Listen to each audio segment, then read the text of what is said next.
নমস্কাৰ ভাইটি ভণ্টিসকল, তোমালোক সকলোকে আমাৰ চেনেলৰ অন্য এটা ভিডিঅ' ক্লাছলৈ স্বাগতম জনাইছো। আৰু আজিৰ ক্লাছত আমি তোমালোকৰ লগত আলোচনা কৰিম দশম শ্ৰেণীৰ অসমীয়া পাঠ্যপুথিৰ তোমালোকৰ যিটো 16 নম্বৰ চেপ্টাৰ প্ৰাচীন ভাৰতীয় শিক্ষা।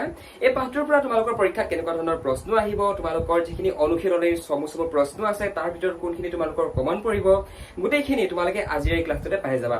গতিকে তুমি যদি এজন HSLCৰ কেণ্ডিডেট হয় তেনেহ'লে ক্লাছটো সম্পূৰ্ণ শেষলৈকে চাবা। ট্ৰাষ্ট মি, তোমালোকৰ এই ক্লাছটোৰ পৰা বহুখিনি নজনা কথা তোমালোকে জানিবলৈ সক্ষম হবা। এক নম্বৰ প্ৰশ্নটো মন কৰা, তক্ষশিলা বিশ্ববিদ্যালয়ৰ 3জন প্ৰখ্যাত ছাত্ৰৰ নাম লিখা। এতিয়া এই প্ৰশ্নৰ উত্তৰটো আমি কি বুলি লিখিম মন কৰাচোন। তক্ষশিলা বিশ্ববিদ্যালয়ৰ 3জন প্ৰখ্যাত ছাত্ৰৰ নাম হৈছে জীৱক, পাণিনি আৰু চাণক্য। এই প্ৰশ্নটোত আমাক কি সুধিছিলে যে তক্ষশিলা বিশ্ববিদ্যালয়ৰ 3জন প্ৰখ্যাত ছাত্ৰৰ নাম, অৰ্থাৎ 3জন বহুত বেছি মেৰিট ষ্টুডেণ্টৰ নাম আমাক লিখিব কৈছিলে। পণ্ডিত চাণক্যৰ নাম শুনিছা, কৌটিল্যৰ নাম তোমালোকে নিশ্চয় শুনিছা, জীৱকৰ নামো শুনিছা, কিতাপত পাই আহিছা অলৰেডি। পাণিনি নামৰ যিজন ছাত্ৰ সেইৰ নামো পাই আহিছা। এই 3জন ব্যক্তি তক্ষশিলা বিশ্ববিদ্যালয়ৰ বহুত বেছি চোকা ষ্টুডেণ্ট আছিলে, বুজিলা। 2 নম্বৰ কুৱেশ্যনটো মন কৰা, তক্ষশিলালৈ কোন কোন দেশৰ পৰা ছাত্ৰ ছাত্ৰীৰ সমাগম ঘটিছিল নতুবা ছাত্ৰ আহিছিল। এতিয়া ভাইটি ভণ্টিসকল এটা কথা অলৱেজ মন কৰিবা, তোমালোকৰ মই লেচনটো বুজাওঁতে এইখিনি কথা মই বুজাই আহিছিলো যে তক্ষশিলা বিশ্ববিদ্যালয় কেৱল মাত্ৰ ভাৰতবৰ্ষৰ প্ৰেক্ষাপটতে নহয়, তক্ষশিলা আৰু নালন্দা এই দুখন বিশ্ববিদ্যালয়ে প্ৰাচীন ভাৰতত এনেকুৱা এটা মানে ইম্পেক্ট ক্ৰিয়েট কৰিছিলে, ভাৰতবৰ্ষৰ লগতে চীন, ৰোম, তাৰপিছত তোমাৰ ইজিপ্ত, তেনেকুৱা দেশবিলাকৰ পৰাও সেইটো সময়ত ভাৰতবৰ্ষৰ তক্ষশিলা আৰু নালন্দাত ষ্টাডি কৰিবৰ কাৰণে ষ্টুডেণ্টছ আহিছিলে। এতিয়া এই প্ৰশ্নটোত একেবাৰে আমাক চমুকে সুধিছে, অকে, কি বুলি সুধিছে যে কি তক্ষশিলা বিশ্ববিদ্যালয়ত অধ্যয়ন কৰিবলৈ আৰু কি কি দেশৰ পৰা ছাত্ৰ আহিছিল। তোমালোকে উত্তৰটো ইমান দীঘলকে লিখিব নালাগে, চমুকে লিখিবা যে কি চীন, কোৰিয়া, মংগোলিয়া, গ্ৰীক, মধ্য এছিয়া এইকেইখন দেশৰ পৰা তক্ষশিলালৈ ষ্টাডি কৰিবৰ কাৰণে ষ্টুডেণ্টছৰ সমাগম ঘটিছিল, বুজিলা। অকে, নেক্সটটো মন কৰা। নেক্সট প্ৰশ্নটো তোমালোকৰ একদম চমু প্ৰশ্ন হয় যে নাগাৰ্জুন কোন।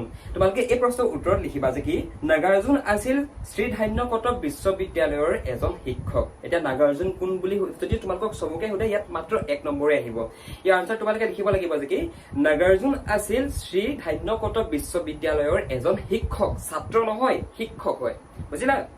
অকে, নালন্দা বিশ্ববিদ্যালয়ত অধ্যয়ন কৰা কোনজন চীনা ছাত্ৰক কামৰূপ ৰাজ্যলৈ নিমন্ত্ৰণ কৰা হৈছিল আৰু সেই নিমন্ত্ৰণ যে কৰিছিল, নিমন্ত্ৰণ কৰা ৰজাজনৰ নাম কি আছিল। বহুত বেছি ইম্পৰ্টেণ্ট কুৱেশ্যন হয়, তোমালোকৰ কিতাপতে আছে।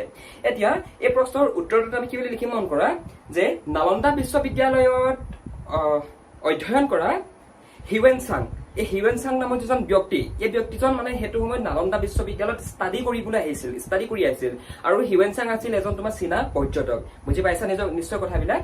তো এই প্ৰশ্নটোত আমি চিম্পলকে লিখিম যে কি নালন্দা বিশ্ববিদ্যালয়ত অধ্যয়ন কৰি থকা হিউৱেনচাঙক কুমাৰ ভাস্কৰ বৰ্মনে, কামৰূপ ৰাজ্যৰ সেই সময়ৰ কামৰূপ ৰাজ্যৰ ৰজা কুমাৰ ভাস্কৰ বৰ্মনে নিমন্ত্ৰণ কৰি আনিছিল, বুজি পালা। কোনে নিমন্ত্ৰণ কৰিছিল? কুমাৰ ভাস্কৰ বৰ্মনে। কাক নিমন্ত্ৰণ কৰিছিল? হিউৱেনচাঙক।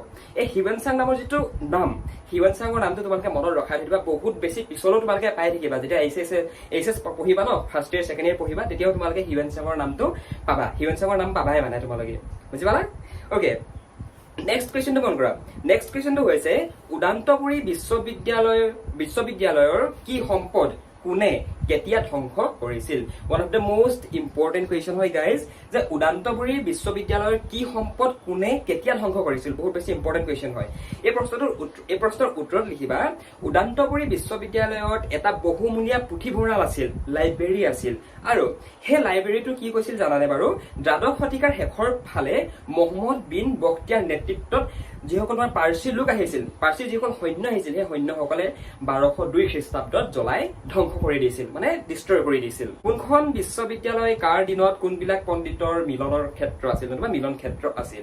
এই প্ৰশ্নৰ উত্তৰত লিখিবা যে কি বিক্ৰমশিলা বা দেৱবিহাৰ। অকে, দেৱবিহাৰ বিশ্ববিদ্যালয় খনৰ বেলেগ এটা নামেই হৈছে তোমাৰ বিক্ৰমশিলা বিশ্ববিদ্যালয়, মানে বিক্ৰমশিলাকে দেৱবিহাৰ বুলি কয় আৰু দেৱবিহাৰকে বিক্ৰমশিলা বিশ্ববিদ্যালয় বুলি কয়, একেটাই হয়, বুজিলা। তো তোমালোকে এটাই লিখিবা যে বিক্ৰমশিলা নতুবা দেৱবিহাৰ বিশ্ববিদ্যালয় ৰজা বিক্ৰমাদিত্যৰ ৰাজত্ব কালত ভাৰতবৰ্ষৰ সকলো পণ্ডিতৰে মিলন ক্ষেত্ৰ আছিল। তাত নেকি সেইটো সময়ত যিসকল তোমাৰ ভাৰতবৰ্ষৰ ডাঙৰ ডাঙৰ পণ্ডিত আছিল তেওঁলোকে একলগ হৈ পিনে কথাবিলাক ডিছকাশ্যন কৰিছিল। এতিয়া যি ধৰণে আমাৰ চোকা ল'ৰা ছোৱালীবিলাক ক'ত যায়? কটনত যায়, হয় নে নহয়? কোনোবাই JEE কৰে, কোনোবাই NEET কৰে, গম পাইছে?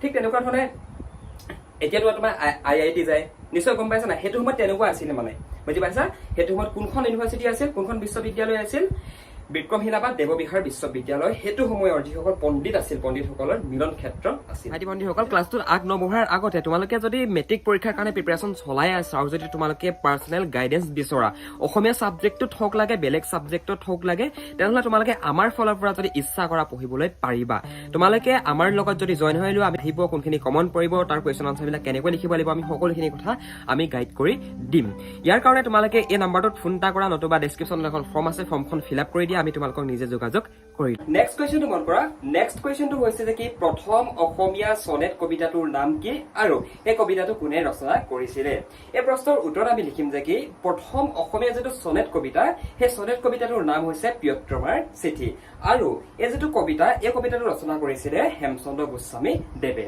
বুজি পালা এইটো বহুত বেছি ইম্পৰ্টেন্ট প্ৰশ্ন হয় এই প্ৰশ্নটো হায়াৰ সেকেন্ডাৰী লেভেলতো অহা দেখিবলৈ পোৱা যায় গতিকে তোমালোক যেহেতু এইচএছএলসিৰ কেণ্ডিডেট হয় তোমালোকেও পৰাপক্ষত এইটো মনত ৰখাই থৈ দিবা প্ৰথম অসমীয়া সনেট কবিতাটোৰ নাম কি প্ৰিয়তমাৰ চিঠি আৰু এইটো কোনে লিখিছিলে হেমচন্দ্ৰ গোস্বামী দেৱে লিখিছিলে বুজি পালা ভাইটি বন্ধুসকল নেক্সট কুৱেশ্যনটো মন কৰা নেক্সট কুৱেশ্যনটো হৈছে অসম সাহিত্য সভাৰ কোনখন অধিৱেশনত হেমচন্দ্ৰ গোস্বামী সভাপতিত্ব কৰিছিল কিমান চনত আৰু ক'ত ইয়াৰ উত্তৰত আমি লিখিম অসম সাহিত্য সভাৰ তেজপুৰ অধিৱেশনত এইখন হৈছিলে তোমাৰ 1920 চনত আৰু এই যিখন তেজপুৰত অসম সাহিত্য সভাৰ অধিৱেশন অনুষ্ঠিত হৈছিলে এই অধিৱেশনতে হেমচন্দ্ৰ গোস্বামীয়ে সভাপতিত্ব কৰিছিল বুজি পালা জীৱক কোন জীৱক তক্ষশিলা বিশ্ববিদ্যালয়ৰ আয়ুৰ্বেদ শিক্ষক অত্ৰেয় মুনিৰ শিষ্য আছিল আৰু তেওঁ বুদ্ধদেৱৰ চিকিৎসক আছিল তোমালোকে নিশ্চয় এতিয়া আয়ুৰ্বেদিক প্ৰডাক্ট ইউজ কৰা এতিয়া আয়ুৰ্বেদ মানে কি চোৱা আয়ুৰ্বেদ আমি যিখিনি বেদৰ কথা পঢ়ো ন সামবেদ যদুবেদ অৰ্থবেদ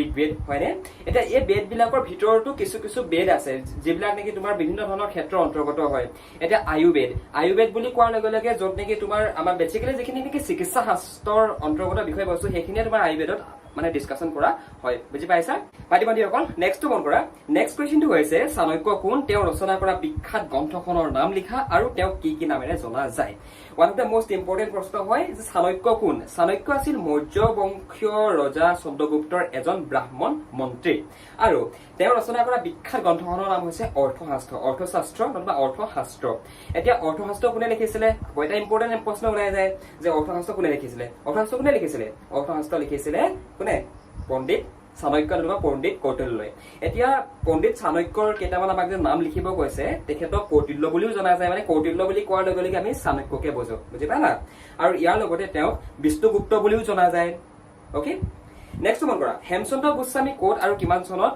জন্ম হৈছিল নতুবা তেখেতে কিমান চনত আৰু ক'ত তেখেতৰ জন্ম হৈছিল ইয়াৰ উত্তৰত আমি লিখিম হেমচন্দ্ৰ গোস্বামী 1872 চনত গোলাঘাট জিলাৰ ঢেকিয়ালত তেখেতৰ জন্ম হৈছিল নেক্সট মন কৰা হেমচন্দ্ৰ গোস্বামীয়ে ৰচনা কৰা 4খন গদ্য পুথিৰ নাম লিখা তেখেতৰ দ্বাৰা ৰচিত 4খন গদ্য পুথিৰ নাম হৈছে কথাগীতা পুৰণি অসম বুৰঞ্জী অসমীয়া সাহিত্যৰ চানেকি আৰু কামৰত্ন তন্ত্ৰ এই 4খন হৈছে হেমচন্দ্ৰ গোস্বামীয়ে ৰচনা কৰা গদ্য পুথি এতিয়া পদ্য গদ্য কাহিনী প্ৰত্যেকটো বেলেগ বেলেগ কি হয় কিন্তু দেই এইবিলাক তোমালোকে মেবি জানা চাগে সেইকাৰণে ইয়াতে এইখিনি কথা এক্সপ্লেইন আমি নকৰো এটা ভাইটি ভণ্টিসকল এই ক্লাছটোত ইমান দখলৈকে তোমালোকৰ লগত আমি যিমানখিনি কথা আলোচনা কৰিলো এইখিনি তোমালোকৰ এক্সামত আহিব পৰা চান্স বহুত বেছি আছে মানে এইখিনি তোমালোকৰ বহুত বেছি কমন কুৱেশ্যন হয় গতিকে ভাইটি ভণ্টিসকল আই থিংক তোমালোকে আজিৰ এই ক্লাছটো ভাল পালা পৰাপক্ষত এই প্ৰশ্নকেইটা চাবা শ্বৰ্ট কুৱেশ্যন কেইটা চাবা আৰু তোমালোকৰ কিতাপত থকা যিমান প্ৰশ্ন গোটেইখিনি প্ৰশ্নৰ আমি এক্সট্ৰা ক্লাছ এটা কৰি আহিছো যেটো ক্লাছ যদি তোমালোকে এতিয়ালৈকে চোৱা নাই আমাৰ এপত গৈ চাই ল'ব পাৰা নতুবা যদি